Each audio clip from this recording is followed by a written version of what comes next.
I'm here in One Holland Village with Dean, who is the head of SP Mobility, and today we'll be visiting 3 SP charging locations. First here in One Holland Village for commercial, then we'll go nearby to 90 Holland Road to visit a residential location, and finally in the third one, we'll go to the industrial area in Alexandra.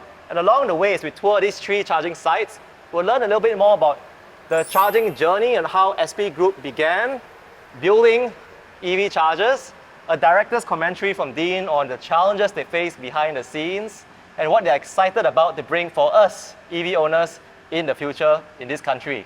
Click subscribe to stay updated to more videos on EVs. Dean, welcome to the channel. Thank you, and good morning, Daren. It's a pleasure to be here. Can you tell us a bit more about how SP Group's journey to become a charge point operator began? Sure, Daren. And good morning, everyone. It's great to be here. As Daren mentioned, this is like a 3-course set lunch. So we'll go to 3 locations, starting in One Holland Village today. But before we talk about that, to answer your question, Daren, so at SP Group, we began our charging journey in 2018. We were one of the pioneers in the field. So we were led to do this because we believe in building a low-carbon smart energy nation. So as a grid operator as well, it was important for us to support this national agenda. And the business is actually adjacent to our grid business, where we run a world-class operation there. So we believe that we can transpose whatever we do as best practices into the EV industry as well. So that began in 2018. It's been close to 7 years already. We started with only a few charging points, but here we are today. In November 2024, we have over 1,800 points at close to 500 locations. And that network continues to grow as we believe in building more and more charging points to enable Singaporeans to have more options for charging and to give users the confidence to electrify, to switch to EVs. And that is so important, Dean, because even though we hear headlines like almost 1/3 of new cars sold are EVs, the reality is the actual installed base of total cars on the road, 2.7% of them are EVs. Majority are still ICE cars. Correct. And so it means helping people transition, making it simple for them matters. One unique part about SP Group is that in your SP app that all of us use for our utilities, that's where we find the EV charging. And behind us, maybe Dean can walk us through how someone who is new to EV charging and EVs can start charging with your team. Yes, thanks for that, Daren. And indeed, one of the things that we see also is actually transition anxiety, because people have been driving ICE cars all this time. So when you switch over to an EV, actually what do you have to look out for? What do you do? So on this board here at One Holland Village, you can see the 4-step process that we have. So the first point is really you have to plug in your car, plug in the charging head to your car, and then you have to scan on the QR code, and that is done by the SP app, as you mentioned. So SP app contains our utilities module, but also the EV charging as well, where using the app, you can actually find out the different locations and also access rewards. And we'll talk about that in a few moments later. And then once you're done, you can actually, after you scan the QR code, you can actually start charge by swiping right to begin charging. And once you're done, the system will tell you, that charging is done, or you can stop charging, and then you can come back, unplug from unplug the charging head from your car, put back the charging head, and you're done. Unplug, pay, and be on your way. So it's as simple as 1, 2, 3, 4. That's really easy, and for many of us, we do have the SP app already. If not, it's a QR code where you can scan. Just scan this video and you'll see the QR code. Now let's explore a little bit more about this charging location. You can see over here on our left, we've got the DC 100 fast chargers. We have the AC chargers where my Model 3 is being charged. And you can see even more on the right side as well, a BMW iX3 charging. And you can see all the bays properly marked for EV charging only. Dean, can you share with us a director's commentary on how do we commission a new charging site from beginning to the end? Sure, Daren. So at One Holland Village is one of our largest single point location charging network. In that we have 10 charging points here, a mixture of DC and AC, as you can see. So whenever we come to a site to deploy, the first thing that we will do is actually do a site survey. So the site survey is done in conjunction with the building owner. So what happens then is we talk to the building owners, we assess the available power that they have. So that entails going to the consumer switch room to find out what available power there is. And once that's done, we will then access the nearest charging points that can be deployed or the most convenient ones that the landlord wants. So if you can see above us, you see cable trays, And That's so right. that's actually all part of the infrastructure that's done. So from the consumer switch room, we will actually pull power to this DB that you see here. This is the EV distribution board. So at the EVDB, that distributes power to all the chargers that you see around here. So you can see it's actually quite a bit of engineering and construction work around. So for us at SP, because we started early, we actually built a team with deep expertise in the area. Many of our engineers are actually on the TR25 committee, or they've been there, or they continue to be there. So we're very attuned to what's the requirements that are out there in the market that's necessary. So with that in mind, after the site survey is done, after approvals from the landlord, we then deploy in a reliable, safe way. And it's also in a compliant way to make sure that all our charging stations comply with the regulations. So after that is done, we do this thing called testing and commissioning, so T's and C's. That's once it's successful, we then commission the sites. It goes live on the app, as we talked about. And then when users come, it is the easy as 1, 2, 3 process that we talked about earlier. And that's it. You know, as a consumer, you're good to go. That sounds like a lot of effort behind the scenes. Another question that a lot of owners, not just EV owners, but ICE car owners ask is, all these lots here, in many locations like malls, offices, they're often very closest to the entrance, premium parking lot locations. Can you walk us through how do we decide on the specific parking lots to deploy EV chargers in? So for parking lot selection, that's actually a discourse that takes place between us and the landlords. So there's a balance of considerations. So from on one side, you have distance. So the closer you are to the power source, actually the shorter cable distance that you have to lay. So then that brings down the cost. On the other hand as well, landlords may actually have certain ESG aspirations or requirements, and they want to support the national initiative to electrify vehicles. So they may then say, okay, I want to select some lots which, as you mentioned, are in choice locations. So at OHV now, as you can see, 10 lots here, very close to the lifts, very close to the escalators. That's right. So it is something that, you know, as a landlord, they want to be seen to support EVs. And one way you can do it is by, let's have choice parking lots that users can easily access. I think that's really good. And so as an EV owner, one of the perks is just we get great parking lots. And even in some malls, like they say parking lot full, but you'll see 2 SP bays available. I'm there. Now, Yes. A lot of owners love, again, the convenience of charging. We talked about during breakfast that we are a small island nation. Point to point from east to west is just 45 kilometers, yeah? So an average EV, whether it's a Tesla or a BMW over there, we've got typically about 400 to 500 km of range. You can go across the island about 8 times. People are wondering, such a small place, what is the roadmap in the future where we can maybe use less apps and also maybe use the apps we have in Singapore in Malaysia as well. So in some places, like when Singaporean EV drivers goes to Malaysia, they use Jom Charge to cover 70% of the publicly accessible chargers in Malaysia. Is there like a star alliance for EV chargers coming one day in Singapore? How do you view this? So Daren, I think for that, the answer is probably, again, I think it's a balance. And I think in the future, we will likely see something that's close to that. So at SP, running our network, we recently ran a promotion with Jom Charge. So that was launched 28th of August, where we actually have a cross-border collaboration with them. So we do that because we think that will bring convenience, as you mentioned, to our users who use who drive to Malaysia, and also for Malaysians who use Jom Charge app who come down to Singapore as well. So I think this vision of this Star Alliance, I think it will be a reality probably in the future. But for now, I think it's still a case where operators are still looking at growing the network. So I think in Singapore, we are still at a stage where the market is still finding its way to maturity. As you mentioned, only 2.7% of the total vehicle population is electrified today. Yes, there are a lot more EVs that we see on the road. There are about 27,000 according to the latest LTA September statistics. But we're still actually some ways to it when you consider the overall vehicle population in Singapore, which is closer to about 1 million vehicles. Thank you so much, Dean. Now, we love that most malls, offices now have public chargers.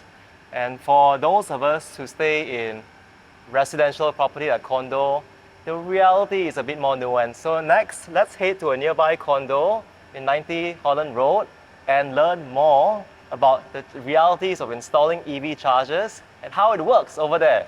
So head into the Tesla and we will see you at the next charging station. We're now back in the Tesla. You can see down here that we've just charged about 3.9 kilowatt hours and I paid $2.33. So roughly about 60 cents per kilowatt hour. The pricing will of course depend on the location that we're in. And next to us, Dean pointed out that we now see a taxi also charging its EV over there as well. Dean, before we proceed, what's one fun fact we should know about SP?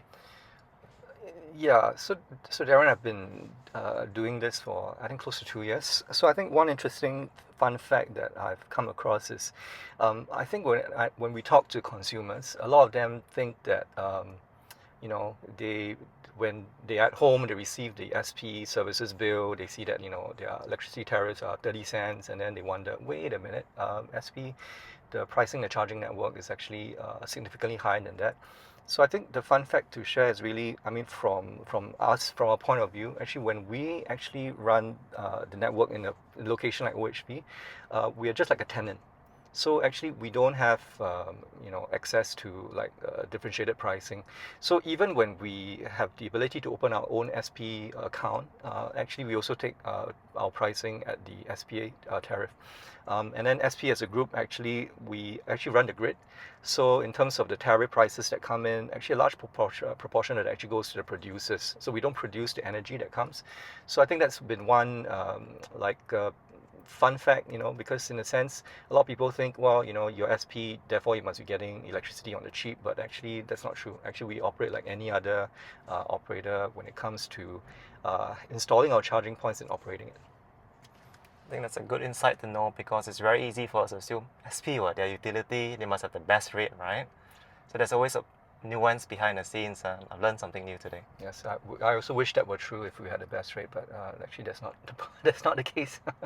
Okay, so as we head off, again, the good thing about EVs is even though our car is idle, there's no engine, which means the aircon is on. So while it's warmer outside, in here we've got cool temperature of 20.5. And Dean, as we head nearby, how often are you in a Tesla? What's your experience at Tesla since we're here? It's probably my third time in a Tesla.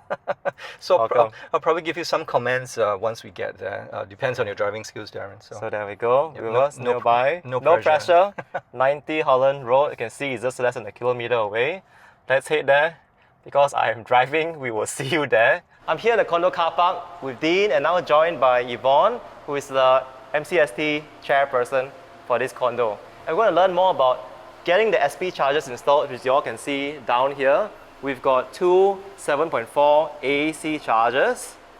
And we actually saw quite a number of EVs along the way when we were driving in. Like we saw, I think, a lot of BYDs, Teslas. There was a Zeekr as well, which are only 50 on the road. And there's a Porsche Taycan as well in this place.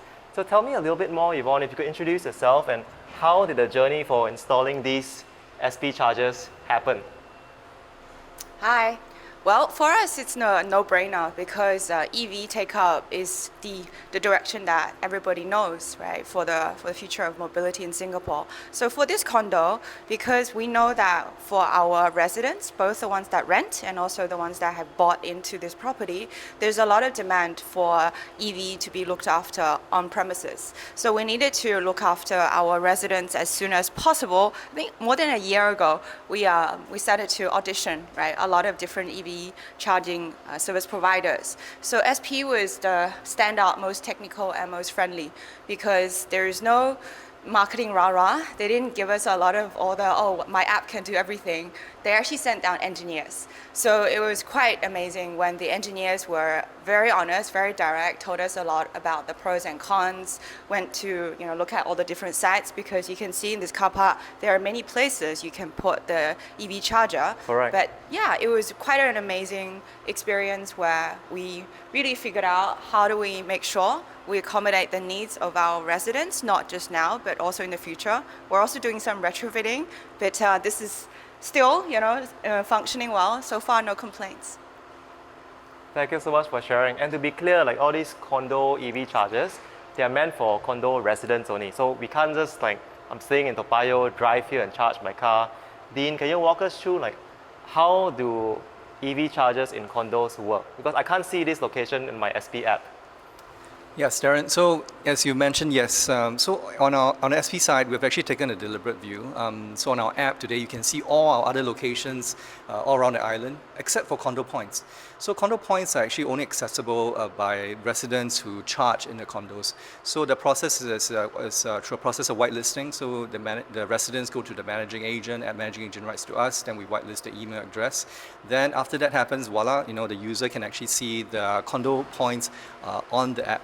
So we do this for two reasons. I mean, one is we believe that in condos is private access only, and therefore only residents should see it. It's part of the benefits of staying in that condominium.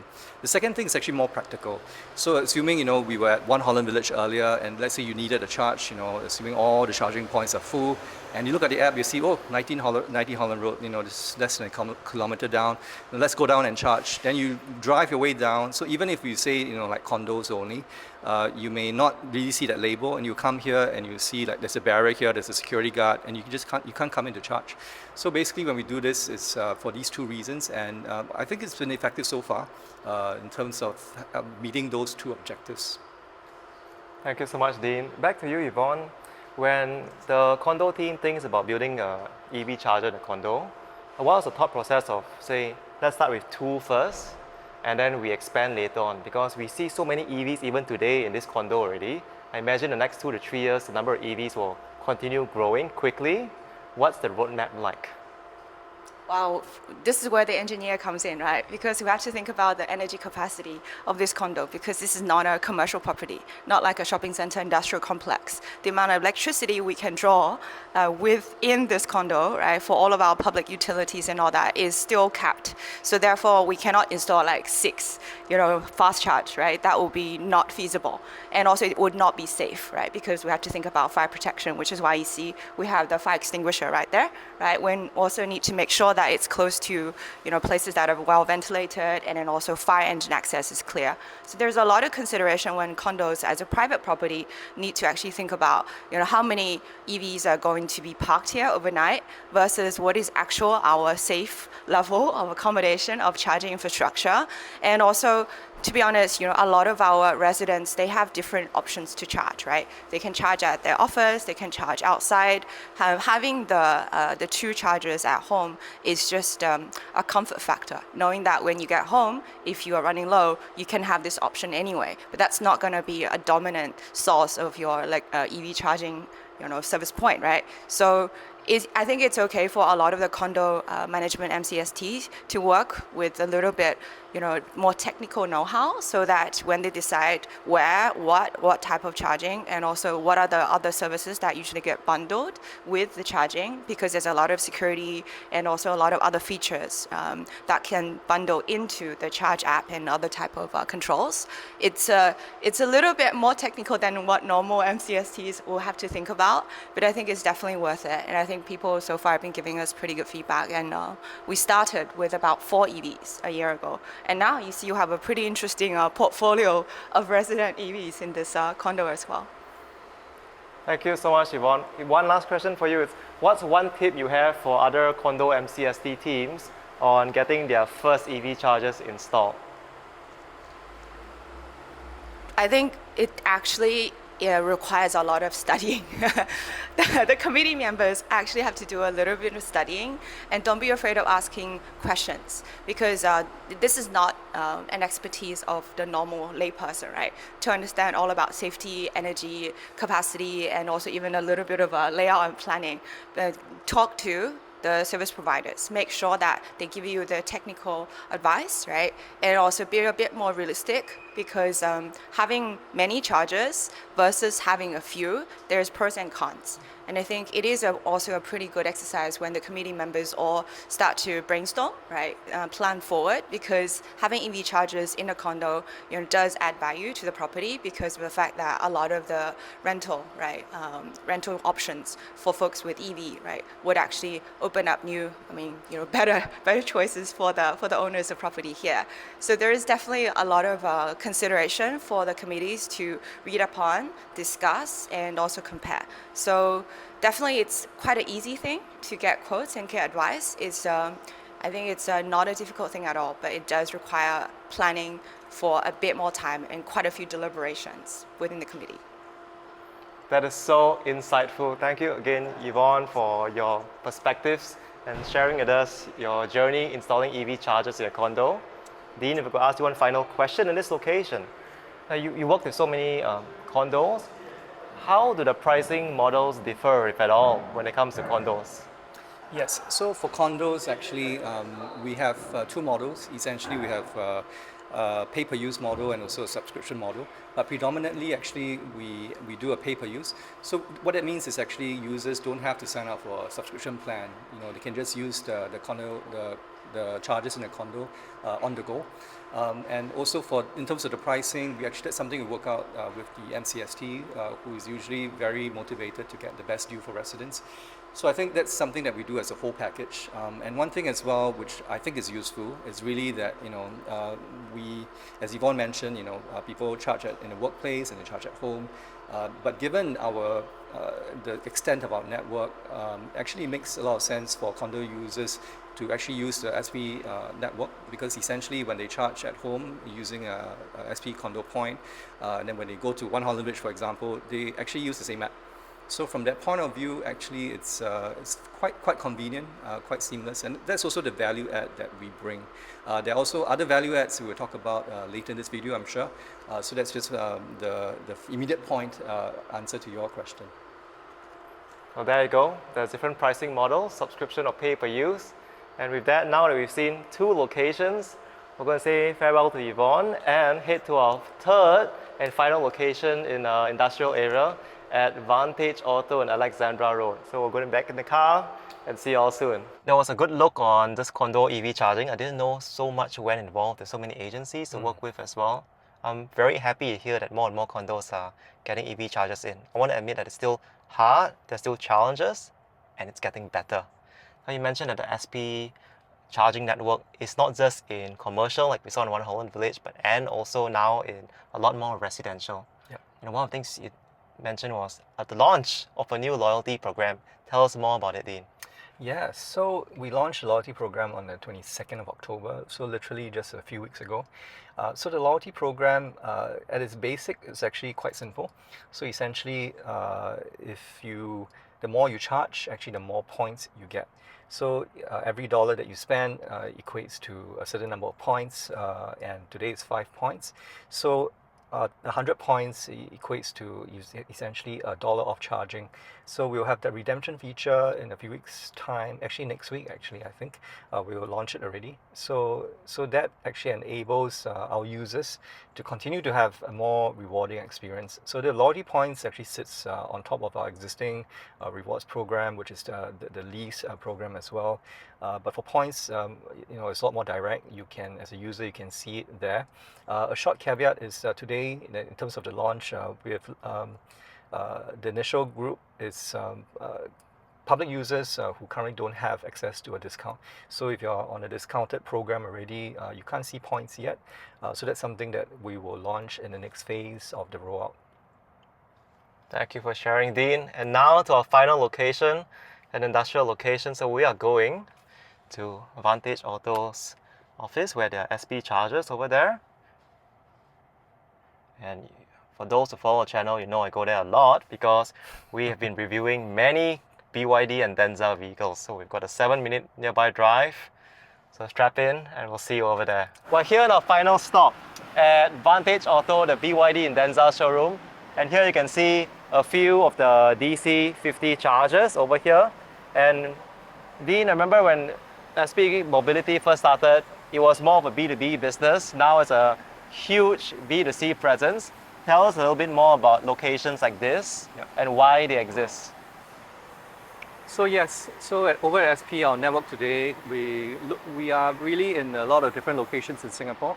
So we are at retail malls, residential buildings, both private and public.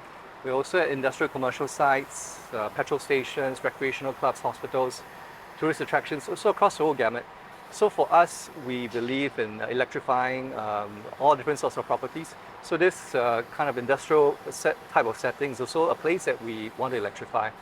So Vantage is a bit unique in the sense it's a car showroom. So with the number of electric vehicles that they're selling, charging is quite an important amenity. But if we go to another type of industrial location, for example, Tech Place over at Ang Mo Kio, then it's also a different use case. So for that, it's a case where perhaps more fast chargers are needed. We've seen at One Holland Village, we have 6 AC chargers, 4 DC charging points. So AC chargers in a shopping mall may make more sense because users are there for a longer period of time. But in an industrial area where users could be using their cars for logistics purposes, time is money. So users want a fast charge because they don't have time to hang around, to visit a shopping center, do some shopping. But no, actually they want to be in and out fast. So for that, having a fast charging is actually quite important because it allows people to get the juice they need into their car quickly, and they can move on to other activities. I think it's a great insight. So join me here as we charge at this DC50. I'll walk you through the steps. Dean will help hold the camera, and then we head inside the BYD showroom to wrap this video up. Okay, so you can see over here, these are the DC50 charging guns. So by releasing, I can then activate the charge port on my Tesla. So all you need to do is just plug in the charger and then use your phone to authenticate the charger and open the SP app. I hit back and click scan QR code, and I just scan the QR code in the car, and it tells me, okay, this is the charging rate, and I click start charging, and that's it. It says activating. It takes up to 30 seconds to charge. You can see behind us, we've got another GetGo car sharing car from Singapore EVs, also looking to charge. This is one of the original BYDs, the BYD E6 that first came to Singapore many years ago. And as it activates, the charge will start. And so it's really simple and seamless. Now let's take a walk inside to the BYD showroom, because BYD is now the #1 selling car brand in Singapore. Not just EVs, but all cars. You can see the BYD Atto 3. This is one of the top selling cars in the country. The price point of around 150K, 155K Sing dollars. You compare that to Toyota Prius, which is 205K.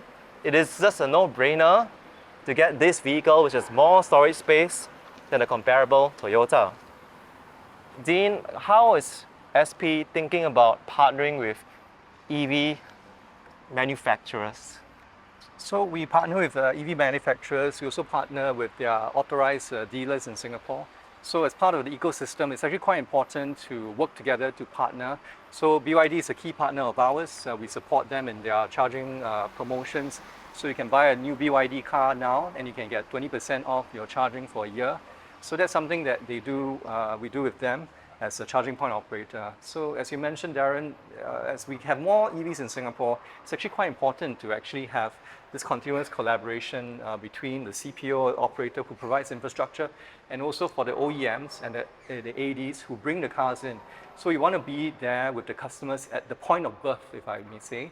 When the customers collect their cars, we want to be there to give them the confidence, to give them assurance that actually there is a charging point for them when they purchase their car. BYD has done a great job helping the transition from ICE to EVs. And with new vehicles come new behaviors. And one of the behavior shift is learning about how to use chargers responsibly and not getting a sticker shock when there are idle fees. Can you walk us through, as one of the nation's largest public charging networks, how is our mindset shifting when it comes to idle fees? Yes. So for idle fees, SP is one of the first CPOs to actually launch it, and we continue to do so. So we did this as a pilot in December last year, where we launched it in 8 sites, and then we progressively opened the pilot to more sites, starting with shopping malls that we did at the end of January, and then in July we extended to all HDB locations. So idle fees is something that we've done actually with a bit of fear and trembling, because when you actually do this, there's always this balance that we have to adjust. So on the one hand, no one likes to pay more. So on the one hand, with the balance with consumers who are are suddenly facing idle fees because they've overstayed in the lot. But on the other hand as well, we also have users who complain that they don't have a chance to charge because there's someone using the lot who has already finished charging. So it's always that balance for us. So I think what we've done is we've really taken a measured approach. We're still learning and we're still making adjustments. So one of the things that we adjusted in June before we launched at HDBs is actually we adjusted the blackout period. So I think for people who are wondering, oh, idle fees, you don't expect me to wake up in the middle of the night, 3 a.m. to remove my car. So yes, we've considered that. So we have this thing called the blackout period. So in addition to having a grace period of 30 minutes after you completed charging, what we have also done is we have also had this blackout period, which now operates between the timing of 11 p.m. at night to 9 o'clock in the morning. So that means that if you incur idling during this period of time, as long as the vehicle is removed by 9 o'clock in the morning, actually there are no fees, there will be no fees that will be incurred. So this applies to all our locations, except for the petrol stations, which is 24 hours. And in condominiums, where it's implemented, it's actually dependent on the MCST, depending on the house rules that they want to set. So this is a constant discourse that we're having, and we believe in doing this because at this point, when vehicle numbers are increasing, but it's still relatively low, it's actually important to inculcate good driving behavior, good etiquette, because when even more vehicles come on the road, it's actually more important that everyone adopts the right behavior so that the infrastructure can actually be used and shared by all users. That has been very insightful learning about our journey. One last question, what's one thing that we should look out for in the future with SP's charging network? So at SP, we believe in trying to reward the consumer. So with the launch of the loyalty rewards points, we have now an avenue of where users can actually access to even greater rewards. And this is straight off, a discount off charging. So that's something that we will continue to look into to provide users with a more rewarding experience. And we want to look beyond just prices, right? We want to look at products, features, and also to address the pain point that all Singaporeans have, like when I drive to Malaysia, like what can I do? So all these things are in the pipeline, and for those who are in this space, whether you drive an EV or you work in an industry, you understand that it's really a very exciting space that we're in. There is no one day that is uniform like today. I spent the whole morning with Daren, on this very, very insightful and very enriching experience just talking about what we do. So hopefully you find this video useful as well. But on the other hand also, it's a case where it's also a constant dialogue that we have with the consumer, to inform the consumer of things that we do and to give them the assurance and the confidence that as a CPO, we're doing all that we can in order to support the user experience. So hopefully, if you're still watching this, thank you so much. You have journeyed with us through this. I've been very happy to be here. And I think I'm taking away Daren's wrap-up post, so I'll give it over to you first. So there's so many EVs now, even like this new Denzel showroom with premium MPVs replacing ICE vehicles throughout all vehicle segments.